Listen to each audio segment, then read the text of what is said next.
Viewers, US President Donald Trump's tariffs have officially kicked in, and this includes the additional 25% penalty that he's imposed on Indian imports. Americans would have to pay 50% tariff on imports of several Indian products. This is naturally expected to affect India's exports in the near future, and many experts predict that Indian exports could see a substantial drop in the ongoing financial year. The Trump administration had issued a notice detailing its plan to impose the second set of 25% tariffs on Indian goods. This clearly showed how serious Trump was about moving ahead with these trade measures against India, a move that targets the nation for continuing to buy Russian crude oil.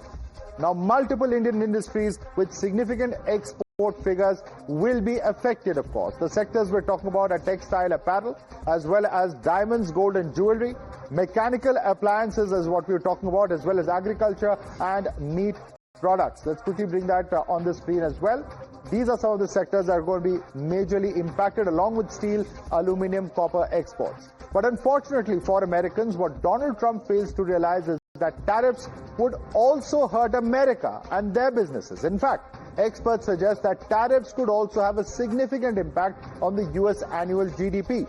The US GDP could shrink by 40 to 50 basis points is what experts look at. There would be renewed inflationary pressure, and inflation is likely to stay above the 2% target. But while imposing punitive action on India, putting the moral burden of Ukrainian deaths on us and shaming us for buying fuel from Russia and funding massacre, US itself is discussing energy deals with Russian officials. If sponsoring war is the real reason, why is US not imposing secondary sanctions, as the White House calls it, on China? Beijing, remember, was the largest Russian purchaser of oil. At the same time, of course, we're also looking at what Trump has said, that US will allow the entry of 6 lakh students from China and hailed what he calls a great relationship with China. However, the opposition is once again targeting the Modi government back in India along expected lines. Opposition says Trump is treating India like an American colony, and leader of opposition Rahul Gandhi says Modi ki hawa nikal gayi. Sample these reactions. Donald Trump ने कहा operation सिंदूर चल रहा था, है हमारी सेना पाकिस्तान की सेना से लड़ रही थी। डोनाल्ड ट्रंप कहता है मैंने फोन उठाया और मैंने नरेंद्र मोदी को फोन किया, 24 घंटे में युद्ध को बंद करो। और फिर कहता है मैंने सोचा 24 घंटे में करेगा, उसने 5 घंटों में बंद कर दिया। 40 बार उसने बोला है, नरेंद्र मोदी के मुंह से चूम तक बात नहीं की। कहता है देश से कहता है छप्पन इंच की छाती है, मगर डोनाल्ड ट्रंप का एक फोन लगता है और पूरी पूरी हवा निकल जाती है प्रधानमंत्री। देखिए, आज तक के इतने दिन हो गए, लेकिन किसी भी देश के राष्ट्रपति ने ऐसी जलील देश के किसी प्रधानमंत्री ने नहीं किया था जो अभी ट्रंप जी कर रहे हैं, और ये बेहद दुर्भाग्यजनक है। इसका मुंहतोड़ जवाब देना चाहिए, लेकिन सरकार की ऐसी क्या मजबूरी है? एक तरफ टैरिफ भी झेल रहे हैं, दूसरी तरफ चुप्पी साधे हुए बैठे हैं, तो आखिर 56 इंच सीना किसके लिए है? It's grossly unfortunate and highly condemnable that US is treating India as a colony. In fact, this is not tariff. This is a sanction or an embargo. So virtually it's a trade blockade on India. And I can say very well that we are paying the price for putting all the eggs in the US basket. We have been always telling Indian government to be prudent and should consider having an egalitarian and also an equitable foreign policy. Meanwhile, RSS Chief Mohan Bhagwat has now waded into the tariff debate and has advocated for promoting indigenous good. He says trade must be free from pressure. Listen in. सब बातों की कुंजी है, विकास भी करना है, तो हर बात में अपना देश आत्मनिर्भर होना चाहिए, अपने घर से शुरू करना।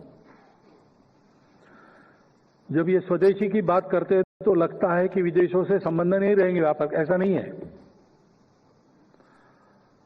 आत्मनिर्भर होना यानी बाकी लोगों को बंद करना नहीं है, आत्मनिर्भर होना है। लेकिन दुनिया परस्पर निर्भरता पर चलती है, कुटुंब भी परस्पर निर्भरता पर चलता है, और इसलिए अंतर्राष्ट्रीय व्यापार तो चलेगा और उसमें लेन देन होगी। बस इसमें दबाव नहीं होना चाहिए, स्वेच्छा होनी चाहिए।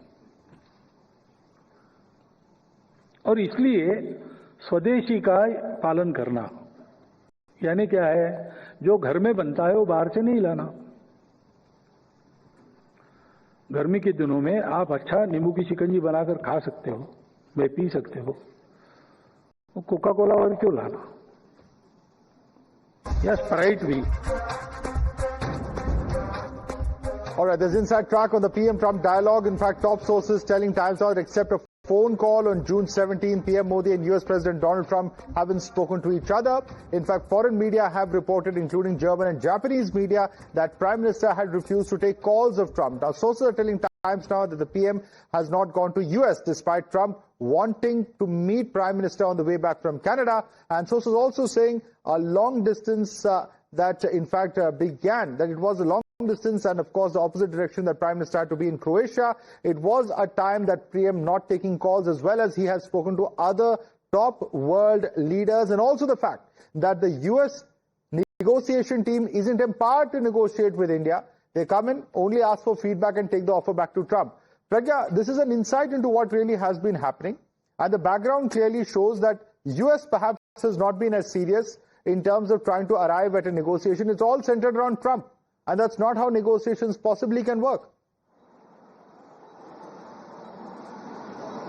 Absolutely, Madhav, and we become, the fall guy for the geopolitical tensions. And in fact, MEA and also Commerce Ministry have been speaking about this. And not just that, in fact, when it becomes a battle of egos as well, and Prime Minister, we have a very measured and mature reply to Mr. Trump, and Prime Minister knows that there could be a trap when Mr. Trump calls. Remember the Vietnam renegotiated trade deal? President Trump, in fact, has taken to social media to announce the deal, whereas there was no agreement at that time. But we have also been told by our sources that when there was a lot of to and fro by the US negotiating team, and that is particularly the reason because they come here, they listen to us, they take our offer, and the offer goes to the Trump desk. So Trump is the one who is taking the final call. They were not even empowered to negotiate. So what is that negotiation going on about? Because India side also didn't know what they're negotiating. They were just taking the offer and going back to the Trump. So all right, let's leave it there for the moment. Pragya, thanks so much for joining us with a quick update. Sanju Verma and Nikhil Jain continue to be with us. Nikhil Jain, first it was Narendra surrender. Now you have a situation where India is firm on its position, but yet you have Mr. Mallikarjun Kharge, virtually saying that India has capitulated on its interest. How does that work? Madhav, how does it not work? I don't understand. I'm reading from a Press Information Bureau release that US is our largest merchandise export market. 19% of our merchandise exports, that's all exports that concern physical goods, manufacturing goods. 19% end up in the United States, and there's a report in the Indian Express today that 40 to 50%, we might see a dip of 40 to 50% of the exports that we are sending to the US. And most of the exports that we send to them are labor-intensive exports from industries like gems. So are you saying we should compromise the interests of our agriculture, dairy farmers, as well as of our MSMEs? Absolutely not, Madhav, absolutely not. My question is that when China is buying so much oil from the Russians, and when our own foreign minister has gone around to say that we were buying oil from the Russians only because the Americans told us to do it, I really don't know what happened to having an independent foreign policy. Why were we making decisions under pressure or influence from the United States? We should have been making our own decisions. The foreign minister should have never come out and said, even if the Americans did ask us to say that. Sanju Verma, are we taking decisions under pressure from the United States? What has happened to our independent foreign policy? Has that somehow not worked out for India? Because you have a situation where China and EU are buying from Russia, yet they don't face these kind of tariffs. Your response to Nikhil Jain? Madhav, let me make one thing very clear. It's my misfortune that I have to, being a trained economist, debate with people who do not know the difference between GDP and GNP and Aadhaar card and PAN card. Be that as it may, let me make one thing very clear and very quickly, in 10 seconds. Madhav, what are our big exports? Now, Nikhil, I did not heckle you. Madhav, you have to moderate the debate. I did not heckle Nikhil. Okay, there's limited time. Let's not get into this, and no personal comments, please. Yeah. quickly, Sanju, please. Remarks by Limited time debate, please. Ladies and gentlemen, please. Limited time debate. I'm requesting you. Sanju Verma, make your point quickly, please. Quickly, my point is this. There are four things today which work in India's favor. India is the world's fastest growing economy. Our average GDP growth of last 4 financial years is 8.25% and our current rate of growth is 6.5%. We are the only economy with inflation at 1.5% despite the GDP growth at more than 6.5%. The US GDP growth is less than 2%, but the latest inflation rate in the US is 2.8%. That's the big thing which will work in our favor, Madhav. After 18 years, ratings giant Standard & Poor upgraded India's sovereign rating from BBB minus to BBB. What does that mean? Yes. It means the cost of capital for India will go down. Yes. It means there will be more FDI inflows into India. It means there will be more foreign portfolios into India. And people don't Well, understand S&P that Global, Moody's, Fitch, there are global rating agencies which have said the impact of the Trump tariffs will be minimal on the Indian economy. Are we making perhaps too much of it? And also, of course, in terms of dealing with the United States in these rather unprecedented circumstances, what really will be the fallout? The political debate will continue. Completely out of time. Sanju Verma, Nikhil Jain, thank you so much for joining us. There's some breaking news coming in from the United States. A shooting incident has been reported at the Minneapolis Catholic school, and this has left 3 dead, including the shooter, and 17 injured. Let's go across to Rishabh for more on this. Rishabh, shocking piece of information coming in. The 3 dead are believed to be children, and I believe 14 of the 17 injured in that school shooting are children as well. Well, what we are given to understand, Madhav, that 2 of the 3 killed are students. 1 happens to be the shooter himself who has shot himself. 17 others have been injured. President Donald Trump has spoken to the Minnesota school, governor as well. And now this is becoming a menace if we talk about shooting in the United States. There have been at least a dozen such cases in last 40 days as per the local media reports. That there have been a dozen such cases in United States, and now the gun culture or the mass shooting cases are coming in from areas where it wasn't that prevalent in past as well, and that is something that the authorities are worried about, that the gun culture is spreading to the states that were not earlier infected. Well, absolutely. Very, very tragic turn of events there, Rishabh. And the school shooting certainly, of course, an incident that has sent shockwaves. Several such incidents that have been reported in recent months, as you have been reporting. Thanks so much, Rishabh, for joining us with that quick update. And on that note, it's a wrap on the Newshour Agenda. Join us again tomorrow night at 10 p.m.